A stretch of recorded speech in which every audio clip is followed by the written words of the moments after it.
மகாநதி சீரியல்ல இன்னைக்கு என்ன நடந்திருக்கு அப்படிங்கிறத பார்க்கலாம். நம்ம எல்லாருமே எக்ஸ்பெக்ட் பண்ண மாதிரி மெமரி லாஸ் ட்ராமாவா தான் ஆரம்பிச்சுட்டாங்க. அதாவது நம்ம விஜய்க்கு தான் மெமரி லாஸ் வந்து காவேரியும், விஜயும் பிரிஞ்சிருவாங்க அப்படின்னு நெனைச்சோம். ஆனா இல்லைங்க.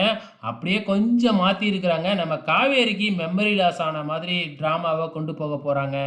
இன்னைக்கு ஆரம்பத்திலேயே வந்து பார்த்தீங்கன்னா, நம்ம காவேரிக்கு ஆப்ரேஷன் பண்ணி குழந்தைய வெளியில எடுத்துடுறாங்க. ஒரு அழகான பெண் குழந்தை தான் காவேரிக்கு பொறந்திருக்கு.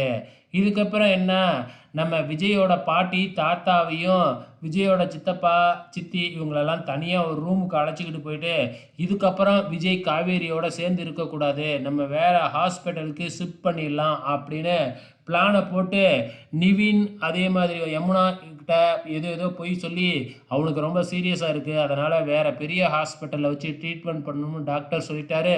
அப்படின்னு பொய்ய சொல்லி, நம்ம விஜய ஷிஃப்ட் பண்ணிட்டாங்க. காவேரியும் அதே ஹாஸ்பிட்டல்ல அட்மிட் பண்ணலாமே அப்படின்னு கேட்டதுக்கு, இல்ல இல்ல அவளுக்கு இப்ப தான் டெலிவரி ஆயிருக்கு. அது மட்டும் இல்ல, அவலாம் சீரியஸா இல்ல அப்படின்னு ஏதோ சொல்லி விஜய பிரிச்சர்றாங்க. வீட்டுக்கு போன உடனே இதுக்கப்புறம் காவேரியும், காவேரியோட குடும்பத்தையும் இந்த வீட்டுக்குள்ளாரயே விடக்கூடாது. நம்ம குழந்தைய கூட்டிக்கிட்டு தனியா போயிடணும். விஜய்யும் வந்து இனிமே காவேரி கூட பழக விடக்கூடாது அப்படின்னு பிளான போட்டுக்கிட்டு இருக்கிறாங்க.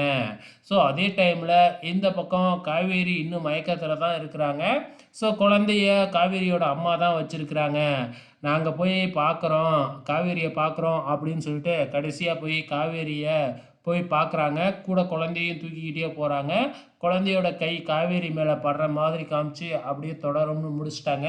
நாளைக்கு இன்னும் இன்ட்ரஸ்டிங்கா போக போகுது. வெயிட் பண்ணி பார்க்கலாம்.